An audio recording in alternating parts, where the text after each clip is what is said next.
This is iTMG, an amazing Minecraft YouTube channel with great editing. So today I'm going to show you how to make the iTMG intro sequence. Welcome to how to edit like iTMG. Let's start off with this cool 64-bit look, as you'll need to know how to do it for the rest of the video. Open up any editing software of your choice, my preference being Premiere Pro, and then add in whatever clips you'd like.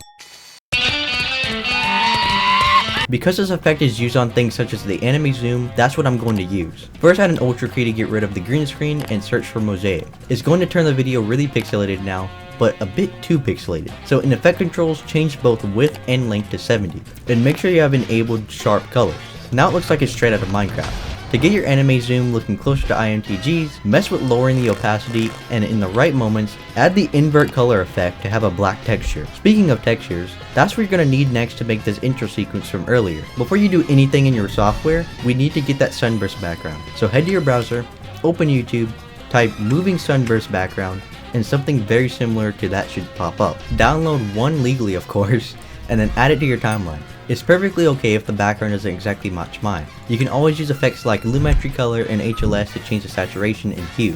Very similar to the anime zoom from earlier, you need to give the image a 64-bit look. So add the mosaic effect, and instead of choosing 70, change the blocks to 100 with sharp colors on. While you're at it, go ahead and also add the anime zoom with the mosaic on as well. The last part of the background are the stars. Again, go to your browser, find a gold star image, import into your software, find the paint bucket effect, and then change anti-alias to stroke. The color to black and increase the width until it looks right to you. Add any color grading you want as the last step, and now we can add mosaic again, making Mario Kart like stars. Copy the star layer about 6 times so you can move and resize them on opposite sides of the screen like this, and that about covers the second background. The first background where the text appears is actually quite simple to make, just like my editing. If you're using Premiere Pro, then you can go over to this button, import a color map by typing this. If you can't do that, then go on Google, type the same thing, and download a solid image layer of that color. A tiny effect needs to be added to the image layer still, so grab a black image layer, place it over the red one, and create a circle mask. You should extend the sides and then feather it so it's not so strong. You can also make it lighter by decreasing the opacity. Now you should have an image layer like this. Zooming in closely, you can see iTMG added some slight gold particles, so just download a video of particles off of YouTube and lower the opacity down until there's only a little bit showing. That was a lot to take in, so before moving on, you should join my Discord server. The link is in the description. So before we get animating, you need to understand how to make this text, but first you need the right font. If you don't have it already, head to dafont.com and make sure it's the real one instead of one of these fake ones like dafont.io, and search for the Minecraft font. Download, open the folder, and install. Once you have your Minecraft font on your text, instead of choosing a basic color for the text, we're going to texture it. Find an image of anime speedlines and save to somewhere that's easy to find. In effect controls, add a black stroke to your text and change the value to 15. Then head down a little bit, click on mask with text, and also check the box saying mask only fill. If your computer isn't sounding like it's about to melt, then you're good to continue. On Premiere, open Essential Graphics by clicking on the window drop down and then choosing Essential Graphics. Make sure your text is selected by now, and then open this little page icon. It will give you a series of options, but what we want is from file. Now you can navigate to the anime lines image you downloaded earlier. But wait, something isn't right. Move your image below your text layer, and there you go. The final step to completing the text is to add a drop shadow from the effects tab and not the text editor itself. Once you add drop shadow, turn the opacity to 100, the direction to 135, and keep the distance at about 20. Copy this same layer, make the distance 40 this time, and that's about all you need to do to make the intro sequence. Nope, there's more. Okay, type out whatever you want in your text as separate letters, and then we can begin animating. Depending on the song you're using, this effect will vary. Anyway, grab the transform effect and put that on your text layer. We need this because it allows you to add motion blur, giving the extra smoothness. iTMG has 4 different varying animations to form this text: up and down, left and right, and I suggest making 4 different animation presets for these. Also, it's very important that you center your text before doing so. Add a keyframe for position and scale on transform, drag your text upwards using the position option until it's no longer on the screen, go forward 10 frames, and then drag it down to about the center of the screen. Move forward another 10 keyframes, drag it back up but only a tiny bit, move forward a final 10 keyframes, then you can copy the second keyframe you made in this spot.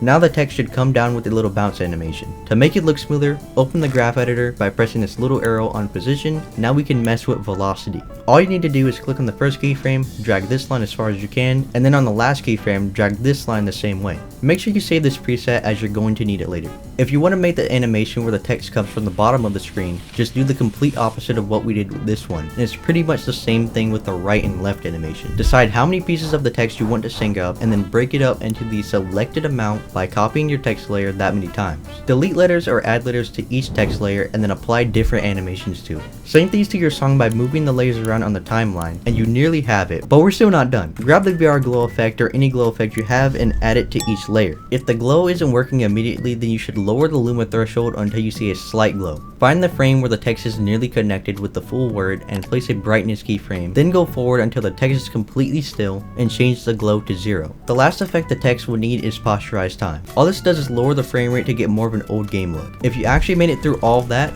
good job. Hover over all your text layers, hold Alt and drag them to the side for later. For the original text layers, hover over all of those and nest. Before you do anything else, make sure you add an adjustment layer over the nested layer. Apply Gaussian blur with a circle mask, invert the blur to the outsides and feather. All this does is add depth to the shot by creating focus in the center. Now it's time to animate the 3D sequence. Grab the basic 3D effect and add it to the nested sequence. Mess around with the perspective until you have a good angle. You should be changing the angle every 2 words that pops up, unless it's a long one. Keyframe subtle movements with the swivel and tilt buttons, and also use position and scale. If you've done everything right, you should get something similar to this.